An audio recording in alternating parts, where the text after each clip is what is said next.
उठो गुरुमुख उठो। श्री गुरु महाराज जी का हुक्म है गुरुमुख उठो। श्री गुरु महाराज जी का हुक्म है गुरुमुख उठो। बोलो जयकारा बोल मेरे श्री गुरु महाराज की जय। सभी गुरुमुख प्रेमियों से सप्रेम जय सच्चिदानंद। वंदो चरण सरोज गुरु मुद मंगल आगार।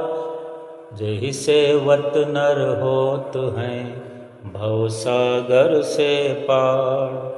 गुरु जी के सुमिरन मात्र से नाशत विघ्न अनंत। तासे सर्वारंभ में ध्यावत हैं सब संत। श्री प्रयाग धाम में बड़े जोरों से हर्षोल्लास से जो 2 जून का भंडारे का पर्व है, गुरुमुख प्रेमी दूर दूर से आया करते हैं, आते रहे हैं और आने वाले हैं। अभी भी आना जाना शुरू तो हो गया है, लेकिन अधिकतम अभी सेवादार ही अपनी अपनी सेवाओं पर पहुंचते देखे जा रहे हैं। कोई लंगर की सेवा करने वाले गुरुमुख प्रेमी, कोई कमरा देने वाले सेवा करने वाले प्रेमी, और इस प्रकार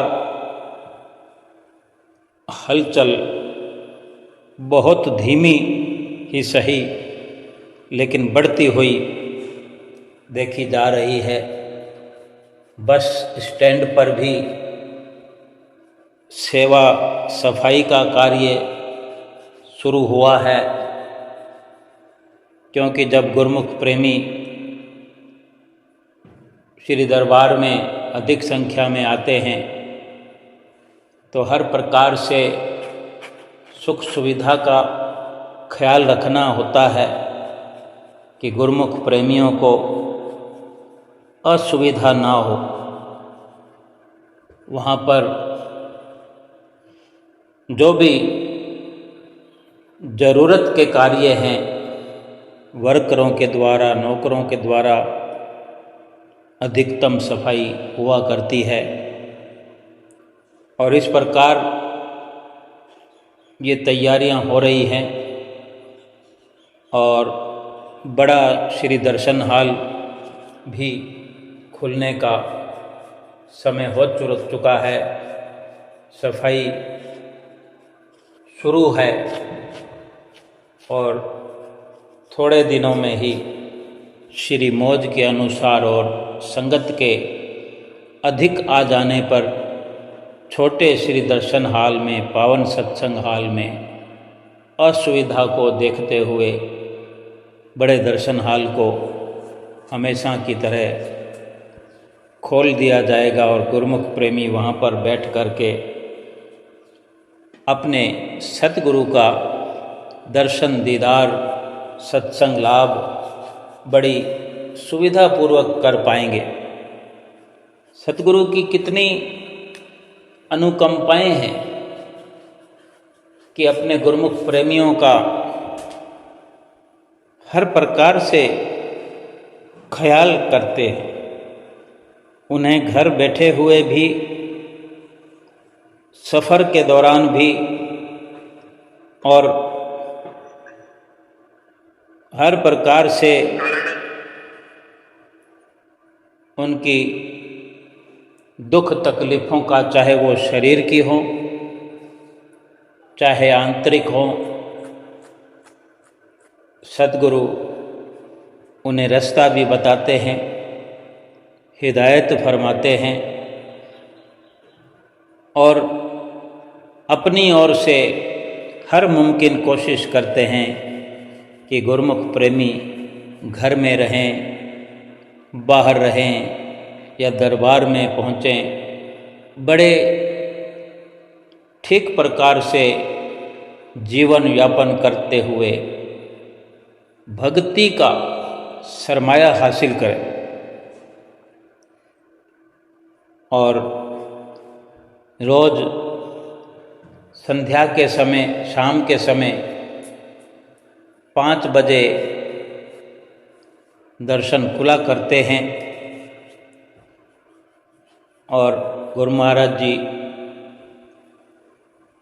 श्री दर्शन हाल में जब कृपा करते हैं, गुरुमुख प्रेमियों की खुशी का कोई पारावार नहीं होता, क्योंकि जिस लक्ष्य के लिए गुरुमुख प्रेमी श्री दरबार में पहुंचते हैं, उस लक्ष्य को पाकर के उनके दिलों में भरपूर खुशियाँ छा जाती हैं। जो ये स्वर्णिम नज़ारा अक्सर रोज़ का रोज़ श्री दर्शन हाल में देखा जा सकता है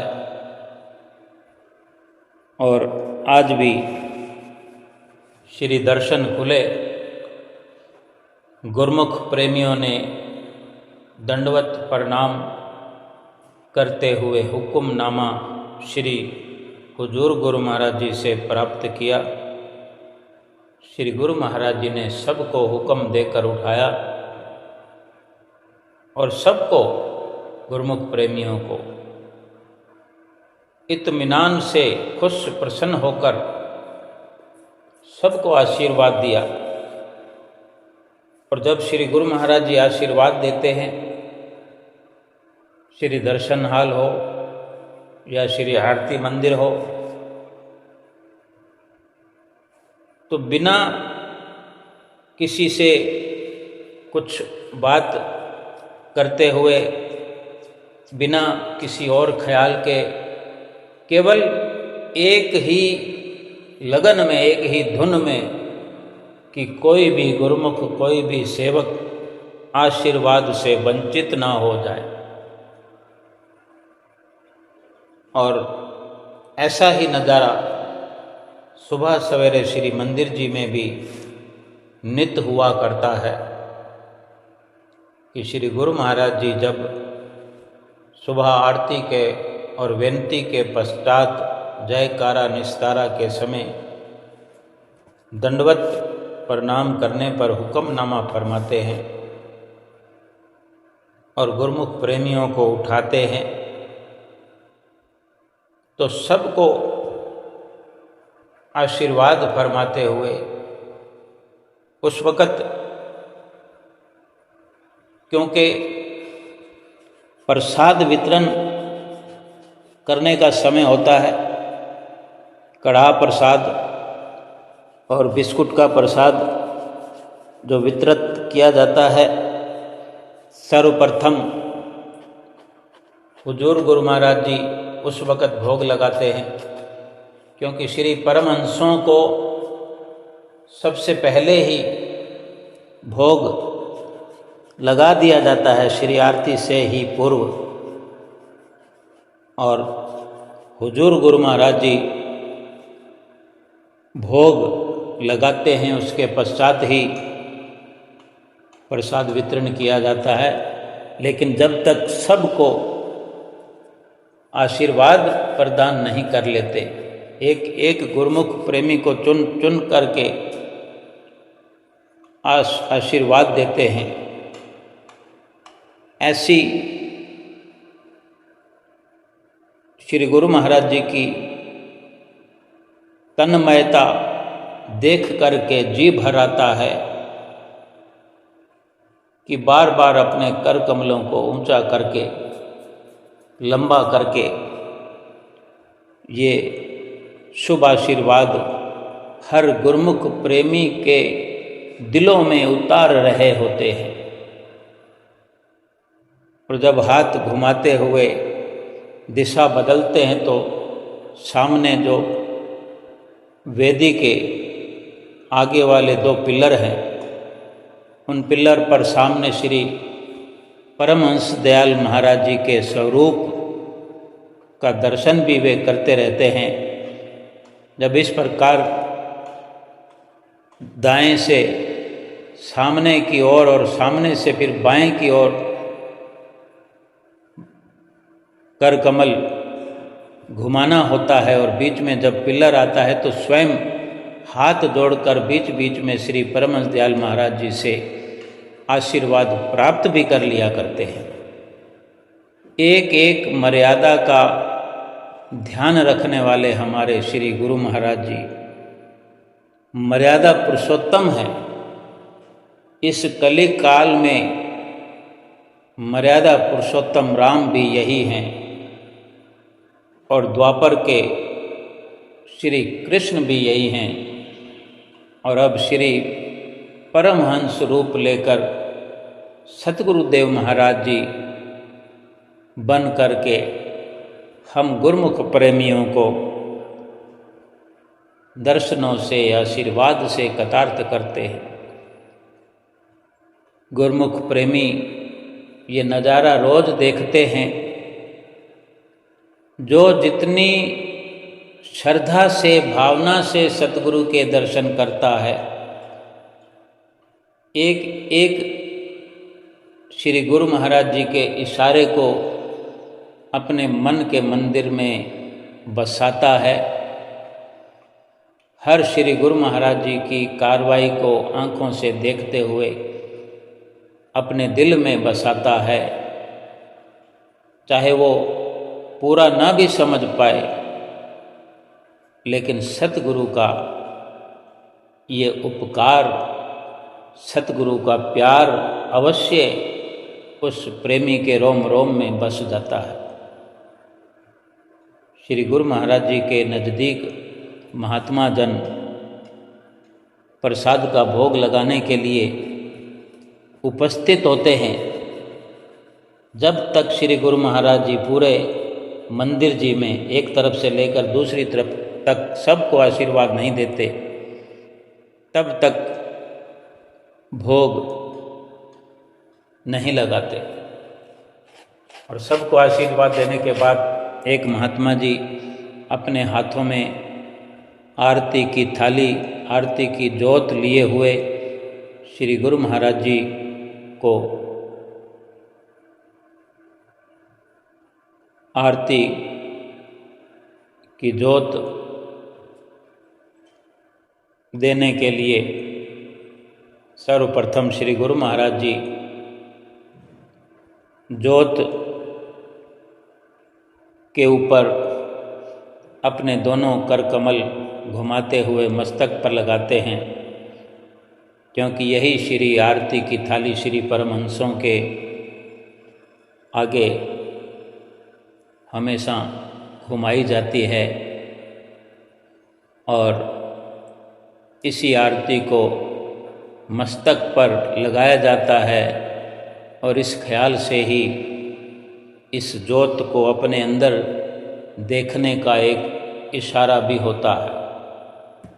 और उधर प्रसाद वितरण करने वाले सामने वाले दरवाजे से, जो कि बरामदों से रखा हुआ प्रसाद लेकर दरवाजे के अंदर प्रवेश करने के लिए खड़े होते हैं और इंतज़ार कर रहे होते हैं और देख रहे होते हैं कि श्री गुरु महाराज जी भोग लगाएं, तो फिर हम अंदर पहुंच करके सब सेवादार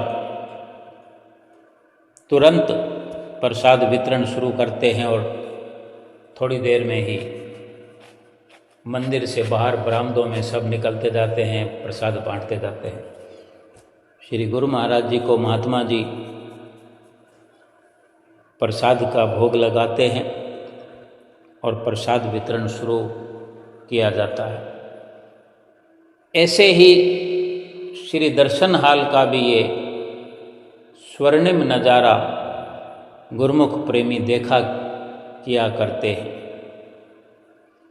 श्री दर्शन हाल में सबको गुरु महाराज जी ने उठाया, सब ने आशीर्वाद पाया और सभी गुरुमुख प्रेमी बैठ गए श्री सतगुरु देव महाराज जी के चरणों की छत्र छाया में और महात्मा जन माथा टेकने के लिए आगे पहुंचते हुए लाइन में,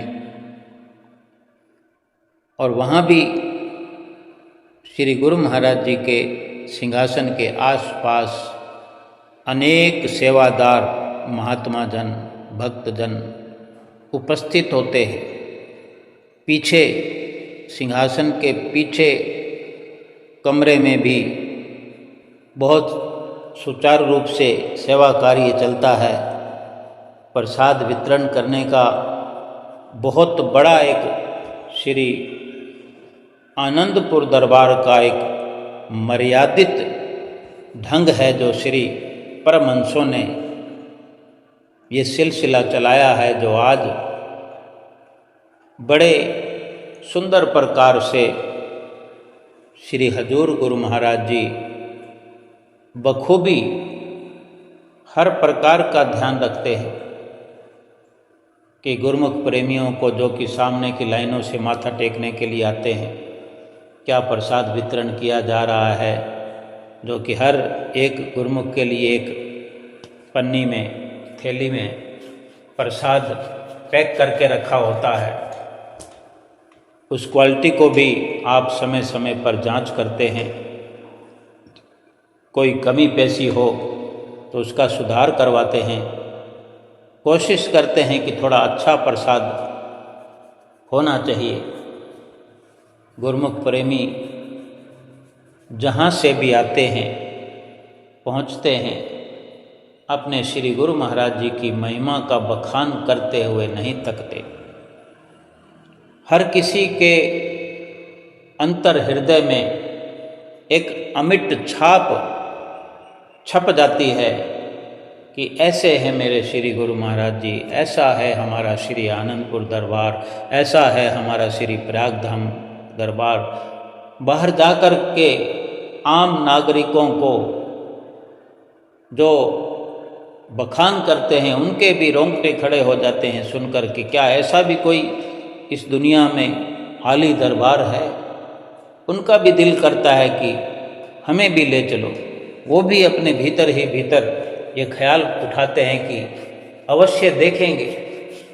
केवल महिमा सुनने से, गुणगान गाता हुआ देखकर, गुरुमुखों को सुनकर सुनने वाले के अंदर ऐसे सुंदर भाव पैदा हो जाते हैं।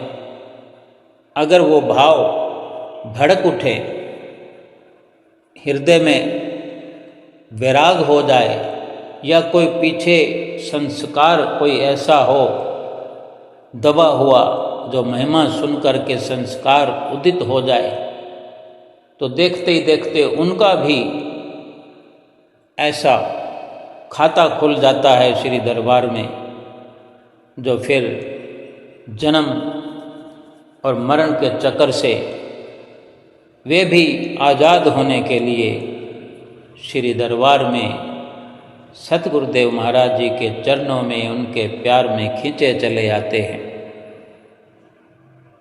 और श्री गुरु महाराज जी सभी महात्मा जनों को आशीर्वाद देते हुए, और इसके बाद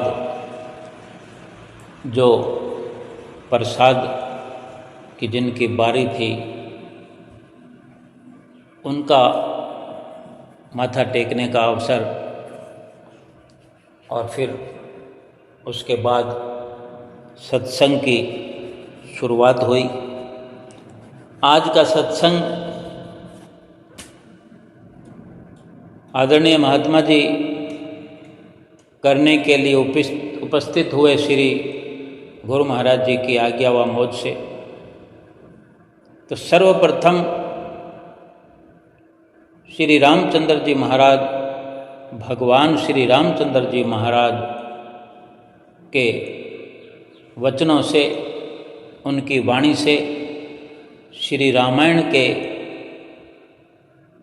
जो वर्णन वचन हैं, उनके द्वारा शुरुआत करते हुए फरमाया कि रामायण में श्री रामचंद्र जी महाराज भगवान फरमा रहे हैं कि ये मनुष्य का शरीर जो इंसान को मिला है, ये शरीर एक बेड़े के समान है। जो सागर में बेड़ा चलता है, उस बेड़े के समान ये शरीर है। और ये संसार जो है एक बड़ा भव का सागर है। भव सागर जिसे हम अक्सर सुना करते हैं, शास्त्रों में ग्रंथों में वर्णन आता है कि ये संसार एक भव सागर है। इस भव सागर में भी ये शरीर एक बेड़ा है। जैसे किसी इंसान को एक लंबे दरिया को पार करना हो, बड़ी नदी को पार करना हो, लांघना हो, तो उसे बेड़े की ज़रूरत पड़ती है, नाव की ज़रूरत पड़ती है। उसी पर सवार होकर के इस पार से उस पार जाया जा सकता है। और अगर बेड़ा मिल जाता है, नाव मिल जाती है, तो मौसम भी यानी वायु, हवा अनुकूल होनी चाहिए, हमारे पक्ष में होनी चाहिए कि जिस तरफ बेड़े को चलना है, सामने से आती हुई हवा ना हो, पीछे की तरफ से आती हुई हवा हो, या फिर बहुत कम से कम चल रही हवा हो, तभी उस बेड़े को चलाया जाता है। आजकल तो बहुत ही साधन उपलब्ध हैं, आधुनिक युग है कि मोटर पंप लगे हुए हैं, इंजन लगे हुए हैं, और अधिकतर आजकल हवाई सफ़र होता है। ये श्री रामचंद्र जी महाराज के समय की, त्रेता युग के समय के श्री रामायण में लिखे गए वचन हैं। उस वक़्त जो ये अवसर था, उसका वर्णन भगवान रामचंद्र जी महाराज ने अपने मुख से किया हुआ है। और संत महापुरुष आज उन वचनों को पढ़ करके सुनाते हैं, मतलब समझाते हैं। यूँ तो रामायण को अधिकतम घर में ही पढ़ लिया जाता है, स्कूल में भी पढ़ा दिया जाता है, टीवी सीरियल पर दिखा दिया जाता है, और अनेक अनेक पंडित महोदय अनेक स्थलों पर भक्ति के पांडालों में कथा कीर्तन करते हुए सुना देते हैं। लेकिन जो वक़्त के संत महापुरुष ठीक प्रकार से वर्णन भी करते हैं उन वचनों का, और खोल खोल करके एक शब्द को सुनाते हैं, समझाते हैं, जो गुरुमुख प्रेमियों के दिलों में वो वचन बस जाते हैं। ऐसे ही वर्णन श्री दर्शन हाल में महात्मा जी श्री गुरु महाराज जी की हजूरी में सुना रहे थे कि वायु भी अनुकूल होनी चाहिए। अगर बेड़ा मिल गया है, नाव मिल गई है, तो हवा का अनुकूल होना भी जरूरी है, क्योंकि उस वक़्त तो मोटर नहीं लगी हुआ करती थी। तो ये सत्संग का पाठ पढ़ाना जो संतों महापुरुषों का अपना लहजा है, वो हमारे लिए ये इशारा करता है कि बेड़ा मिल गया, यानी ये मनुष्य का शरीर जो है ये बेड़े की न्यायी है, बेड़े की तरह है। तो ये बेड़ा मिल गया है, ये शरीर हमें मिल गया है, बेड़ा मिल गया है। तो अब ये अनुकूल हवा, हमारे पक्ष में जो हवा है, इसका क्या मतलब है? जो जीव को ये शरीर मिला है बेड़े की न्यायी, और सतगुरु की शरण मिल जाती है, और सत्य का संग मिल जाता है, सत्संग की प्राप्ति हो जाती है। यही एक प्रकार से अनुकूल वायु है हमारे पक्ष में चलने वाली। आगे फरमाया, श्री रामायण जी के वचनों को आगे दोहराते हुए समझा रहे हैं महात्मा जी कि जीव को ये बेड़ा भी मिल गया है, क्योंकि शरीर रूपी बेड़े में जीव सवार है, बेड़ा भी मिल गया। और ये सत्संग और सतगुरु की शरण मिल गई, यानी अनुकूल वायु भी मिल गई। लेकिन अब अगर इस बेड़े को चलाने वाला माझी, मल्लाह, उसकी भी तो ज़रूरत है। उसके बिना इस बेड़े को भवसागर में चला करके पार कौन ले जाएगा उसके बिना? क्योंकि जब तक मल्लाह ना होगा तो बेड़े को चलाने वाला ना होगा तो बेड़े में सवार फिर किसी भी दरिया में जैसे कोई सवार मुसाफिर जो हैं वो पार तो नहीं हो सकते। ऐसे ही ये जीव जो है इस बेड़े पर सवार है, भव सागर में बेड़े को चलना है, और बेड़े को चलाने वाला माझी नहीं है, मल्लाह नहीं है, तो इस भवसागर से जीव कैसे पार होगा? तो इस भवसागर से शरीर रूपी बेड़ा और जीव जो इस बेड़े पर सवार है, इस भवसागर से पार होने के लिए भगवान ने फरमाया कि कर्णधार सतगुरु दृढ़ नावा, यानी कर्णधार माझी, मल्लाह, और वो मल्लाह इस बेड़े को इस भवसागर में चला करके पार लगाने वाले कौन हैं? वक़्त के संत सतगुरु, वक़्त के महापुरुष हमारे श्री गुरु महाराज जी। अगर ऐसा संजोग मिल जाए, ऐसा संजोग बन जाए कि बेड़ा भी मिल गया, जीव बेड़े में सवार है और अनुकूल वायु है, यानी संगत मिल गई, सत्संगत मिल गई और मल्लाह मिल गए, ये दुर्लभ है संजोग। अगर मिल जाए, ये संजोग मिल जाए, दुर्लभ साज सुलभ कर पावा, तो फिर सहजता से, बड़ी सरलता से ये जीव जो है शरीर रूपी बेड़े पर सवार हुआ। और सतगुरुदेव महाराज जी वक़्त के महापुरुष भव सागर से पार लगाने वाले हैं, और ये जीव आसानी से पार हो जाता है भव सागर से। और वक़्त के संत महापुरुष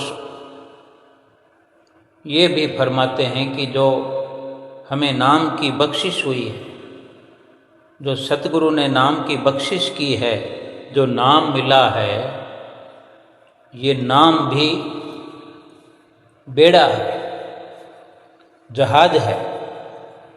ये महापुरुषों के, संतों के समझाने के इशारे होते हैं, क्योंकि शब्द को रटना पढ़ना बेशक आसान है,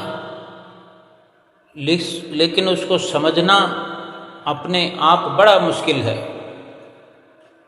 जो कि वक़्त के महापुरुष स्वयं अनुभव हासिल किए हुए होते हैं, अपने अनुभवों से हमें समझाते हैं कि जो नाम हमें मिला हुआ है, नाम की बख्शिश हुई है, इसी शरीर में ही, इस शरीर के द्वारा ही नाम जपना होता है, नाम का सुमरन करना होता है। जो जीव नाम की कमाई करता है, नाम का सुमरन करता है, वो बड़ी आसानी से पार हो जाता है। एक शब्द की याद दिलाई, भजन की याद दिलाई, जो गुरुमुख प्रेमी, अनेक अनेक पंथों के प्रेमी इसको गाया करते हैं, सुना करते हैं कि आओ जिन्हें पार लंघना, सतगुरा ने नाम जहाज बनाया। ये कोई आज के समय की ये व्यवस्था नहीं है। जब से सृष्टि रची गई और जब जब भी इस धरती पर सतगुरु आए हैं, भगवान संत रूप धार करके उन्होंने ये व्यवस्था गुरुमुख प्रेमियों के लिए की है। सतगुरु के पास इसके अलावा और क्या है? असल चीज़ तो यही नाम है जिससे ये दुनिया, ये इंसान बेखबर है। बाकी तो बहुत कुछ है, आडंबर तो बहुत है दिखने दिखाने वाले। ये नाम जो है ये दिखने दिखाने वाला नहीं है, ये समझने और समझाने वाला।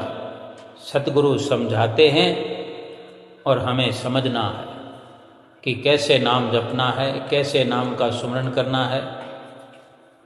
और जो भी सतगुरु के बख्शे हुए नाम का सुमरन करता है रात और दिन, उसका सफ़र तय हो रहा है। गुरु नानक देव महाराज जी का भी संक्षिप्त में दृष्टांत सुनाया कि एक बार श्री गुरु नानक देव महाराज जी बाला और मर्दाना को साथ लिए हुए कहीं भ्रमण कर रहे थे। अब संत महापुरुष तो भ्रमण करते हैं तो एक ही मकसद होता है, उनका एक लक्ष्य होता है कि भूली हुई बिछड़ी हुई रूहों को भक्ति का रास्ता दिखाते हैं, भक्ति की राह पर चलाते हैं, उनको नाम से जोड़ते हैं, सत्संग से जोड़ते हैं और उन्हें भवसागर पार कराते हैं। वो जो भ्रमण करते करते उस वक़्त तो दरिया हुआ करते थे, नदियाँ हुआ करती थी और इसी प्रकार सफ़र होता था, नावों का सफ़र, बेड़े का सफ़र। और एक ये जो संतों महापुरुषों ने नाम का जो बेड़ा बनाया है, ये भी एक अपना सफ़र करने के लिए जो भवसागर से पार करने वाला है, तो इसका भी महापुरुष समय समय पर नमूना दिखाते रहे हैं। तो गुरु नानक देव महाराज जी का जो ये दृष्टांत सुनाया कि वो भ्रमण कर रहे थे, तो क्या देखते हैं, एक जगह से दूसरी जगह जाते हुए रास्ते में दरिया आ गया और दरिया को पार करना था। तो दरिया तो गहरा होता है और विशाल भी होता है, काफ़ी लांघने की दूरी होती है अगर उसको पार करना है तो।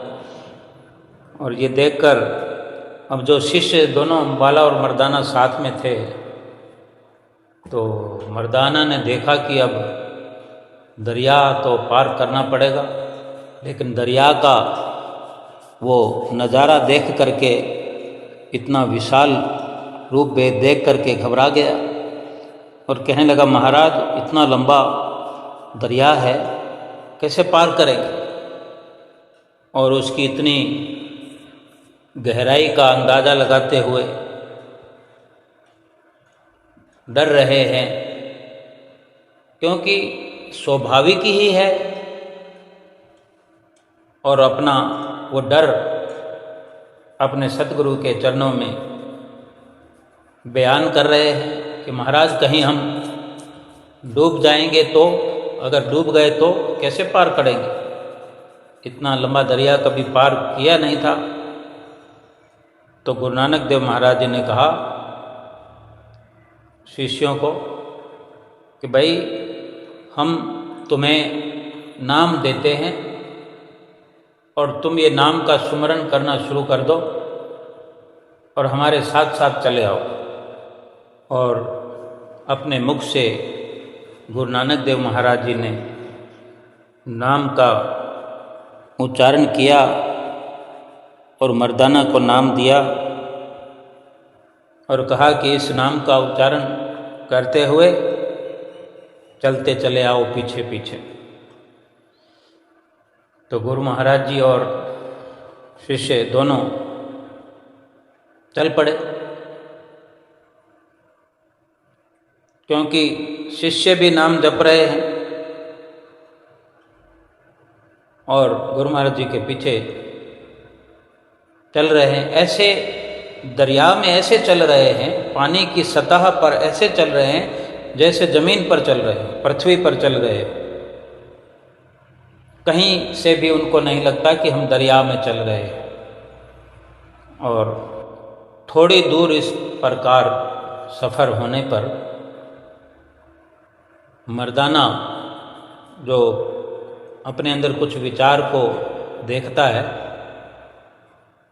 अपने उठे विचार के अनुसार गुरु महाराज जी के थोड़ा नज़दीक हो जाता है। उसके मन में एक संशय आता है कि मुझे नाम जपने के लिए कहा है, नाम तो वो जप रहा है, ये अंदर का विचार है।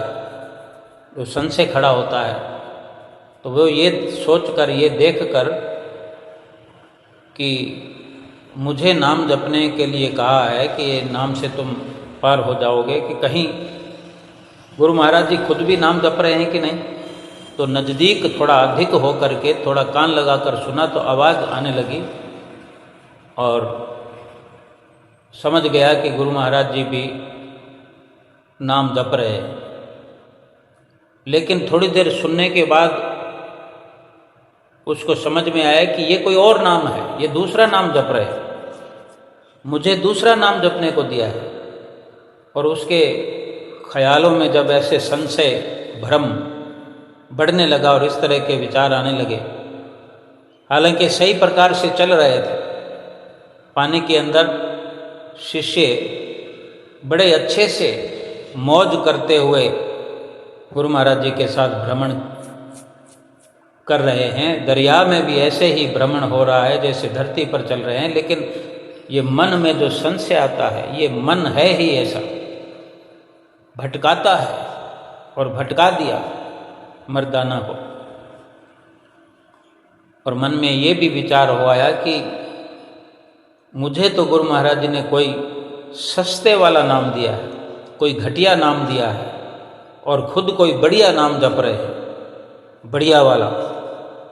तो इन विचारों के चलते अब वो बड़ा भोला था शिष्य मर्दाना, लेकिन मन कहाँ देखता है कि कौन भोला है, कौन चतुर है। मन अपना काम करता है, संशय पैदा कर देता है। तो उसने क्या किया, मर्दाना ने जो नाम गुरु महाराज जी जप रहे थे वो कान लगा के सुन लिया उसने। अब मंत्र, कोई नाम कोई लंबा चौड़ा तो नहीं होता है, बस बार बार जपना होता है। तो उसने सुन लिया। फिर वो वाला नाम जो घटिया, उसने समझा कि मुझे तो घटिया वाला नाम दिया है, तो क्यों ना मैं भी वही नाम जपूँ जो गुरु महाराज जी जप रहे हैं।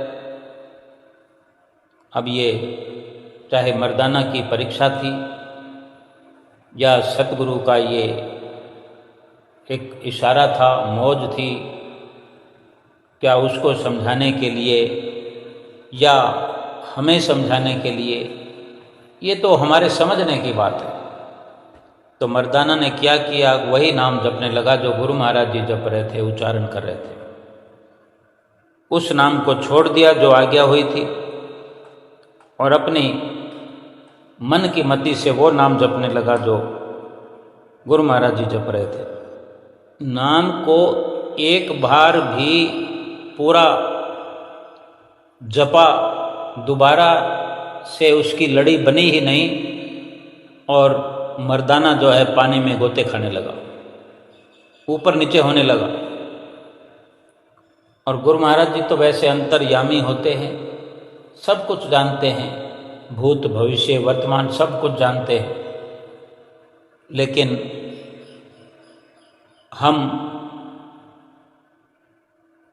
अनजान जीव, कम अकल बुद्धि वाले भूल जाते हैं और भूल कर बैठते हैं।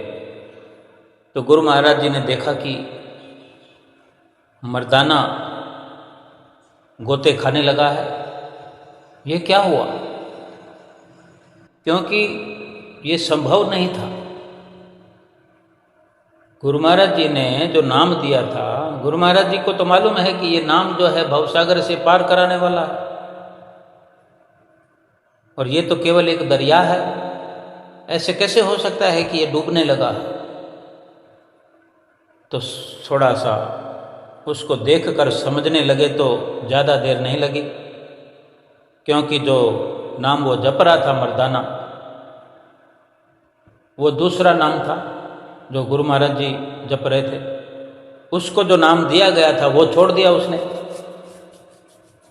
तो गुरु महाराज जी पूछते हैं, भाई मर्दाना ये तुमने क्या किया? तो गुरु महाराज जी कहते हैं मर्दाना को, ओ भोले मर्दाने, तुमने नाम जपना छोड़ दिया। जो तुम्हें नाम दिया था वो तो मूल मंत्र गुरु वाक्यम,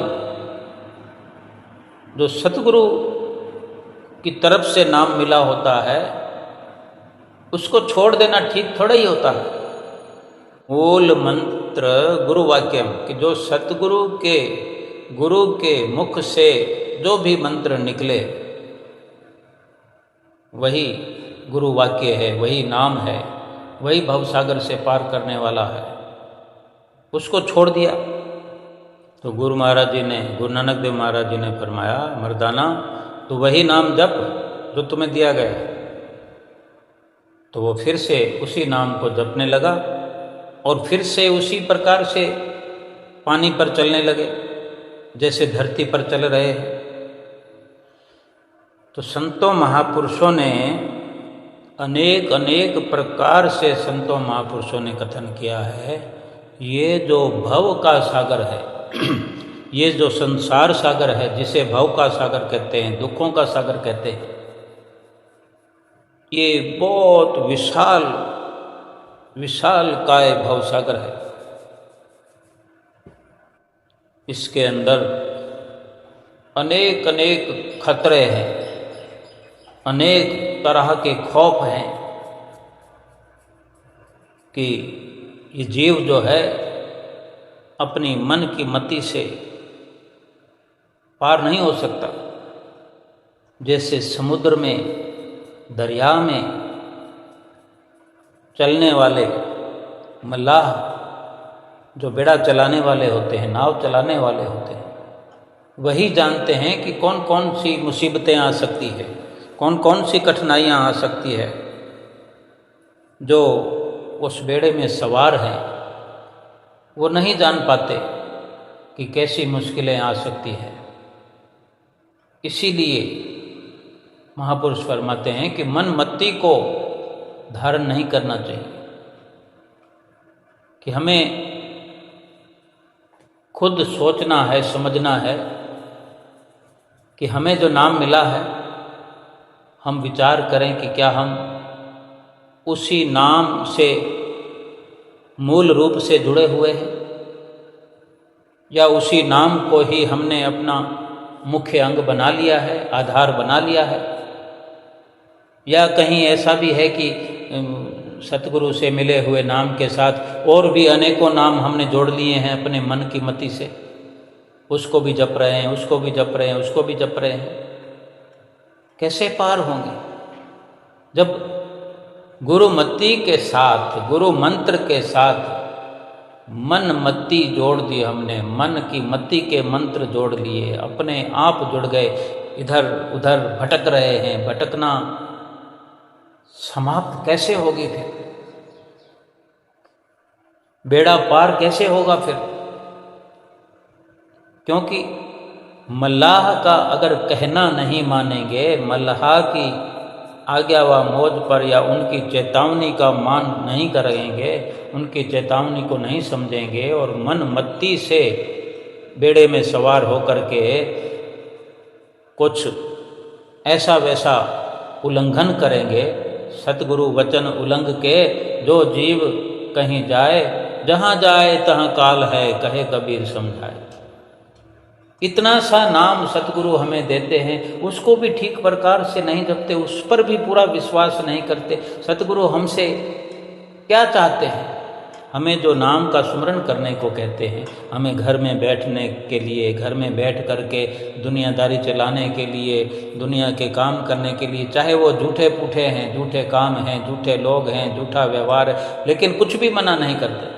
केवल इतना ही तो कहते हैं कि 5 नियमों की पालना करते रहो, 2 घंटे भजन अभ्यास करते रहो। तो भजन अभ्यास करना बहुत मुश्किल लगता है, तो क्या मुश्किल क्या है? हमें कोई पहाड़ अपने सिर पर लेकर बैठना होता है?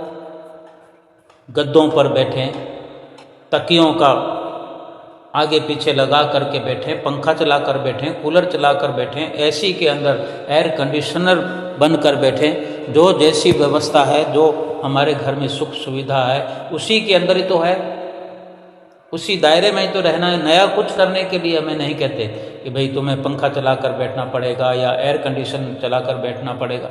जो जिस साधन में हम रमे हुए हैं, जो व्यवस्था हमारे पास है, उसी के तहत वो हमें केवल यही चाहते हैं कि 2 घंटे सुमरन करना ही करना है, आराम से बैठ जाना है। कोई ज़ोर ज़ोर से चिल्लाना नहीं है कि हम कहें कि हमारा गला दुखने लगता है, या कहीं भागना नहीं है, कहीं नंगे पांव नहीं चलना है, कहीं धूप में नहीं चलना, कहीं ठंडे पानी में नहीं खड़े होना है। कौन सी ऐसी मुश्किलात है जो हमें सतगुरु ने बताई हो जो हम ना कर सकते हो?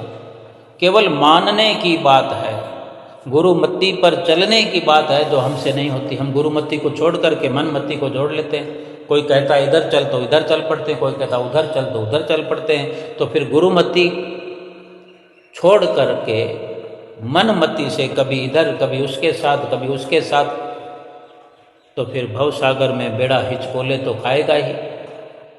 इस शरीर रूपी बेड़े में जीव सवार है, सतगुरु से संपर्क हो गया है, सतगुरु मल्लाह बन कर के इस बेड़े को चलाना स्वीकार कर चुके हैं।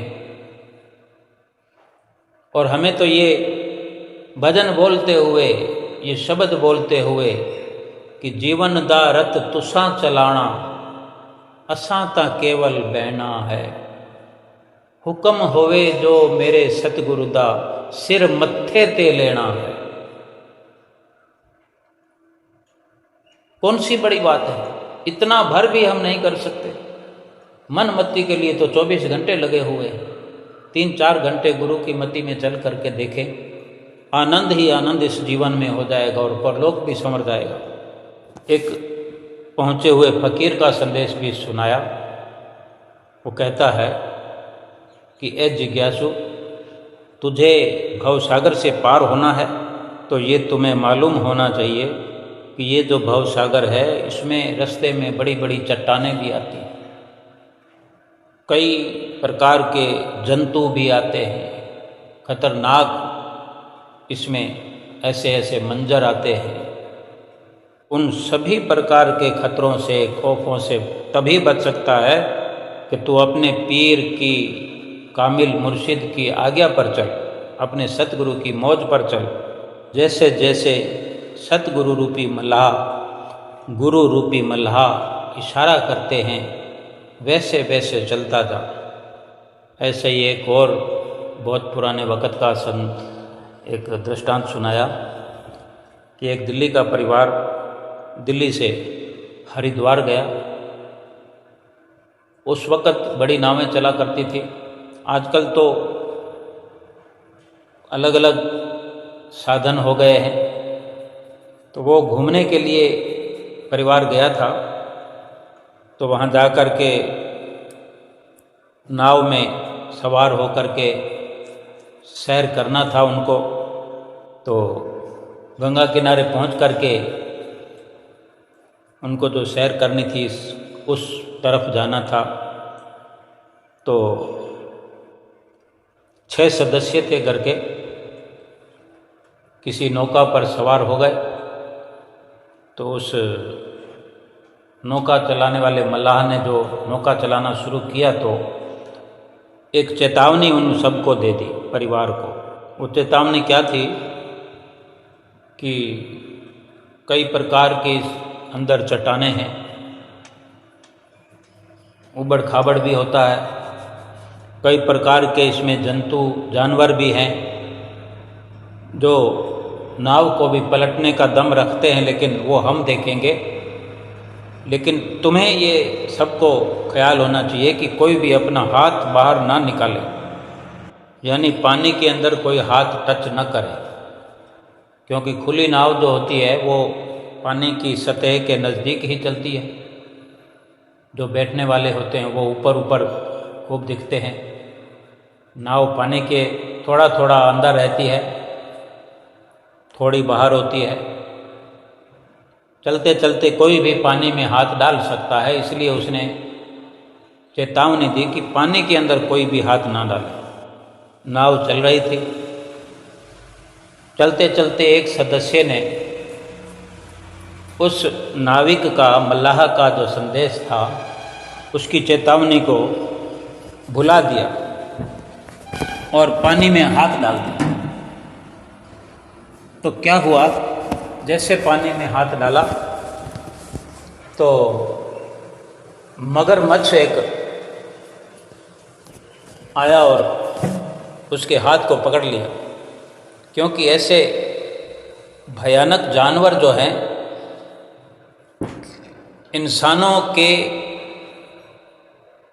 खुशबू से समझ आते हैं और चलती हुई नाव में, बेड़ों में घात लगाए रहते हैं कि कहीं से उनको कोई ऐसा आहार मिल जाए।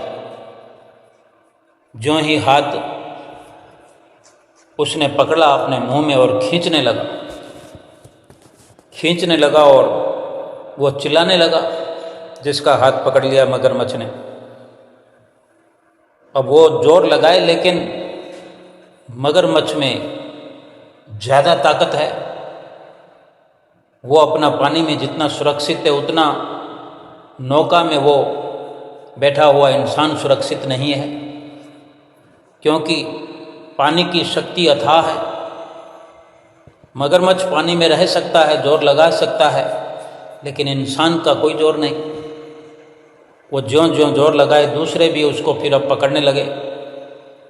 तो नाविक की, मल्लाह की नज़र पड़ी तो उसने कहा कि तुम 6 सदस्य हो, एक सदस्य तो तुम्हारा गया। तुम इसे बचाने का प्रयास करोगे तो तुम भी जाओगे, सब के सब मारे जाओगे। तुम उस मगरमच्छ से नहीं बच सकते। तुम्हारे लिए यही अच्छा है कि इसको उठा करके पानी में फेंक दो, नहीं तो बाकी सब भी मारे जाएंगे। अक्लमंदी यही है। तो उन्होंने उस एक व्यक्ति को उठा करके पानी में फेंक दिया और बाकी 5 लौट आए। भाव कहने का यही है कि गुरु के वचन को उल्लंघन नहीं करना है।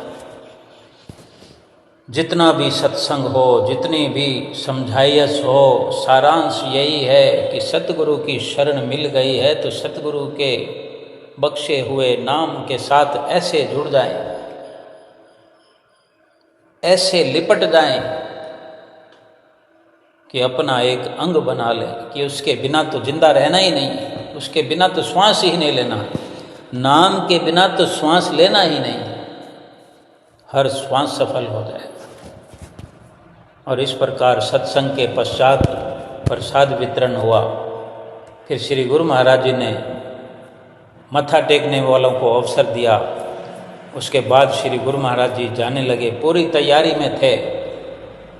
फिर अचानक मौज हुई, इशारा हुआ तो कई टप टॉफ़ियों के, कई बिस्किट्स के पैकेट के इधर से उधर, कई आम, एक टप में आम थे। तो श्री गुरु महाराज जी ने महात्मा जी को कहा कि 2-2 आम लेकर के हाथ में, कुछ इधर फेंको, कुछ इधर फेंको, कुछ उधर। तो इस प्रकार चारों तरफ जितने आम वो थे 2-2 करके फेंके गए, लुटाए गए, जिसके हाथ में आ गए। गुरु महाराज जी बड़ी प्रसन्न मुद्रा में लीला कर रहे थे और करवा रहे थे। अपने आसपास वालों पर भी नज़र डालते हैं, नज़दीक भी गुरु महाराज जी बिल्कुल इशारा करके निशाना लगाकर भी गुरुमुख प्रेमियों को प्रसाद लौटाते हैं और सब गुरुमुख प्रेमियों को निहाल किया, माला माल किया।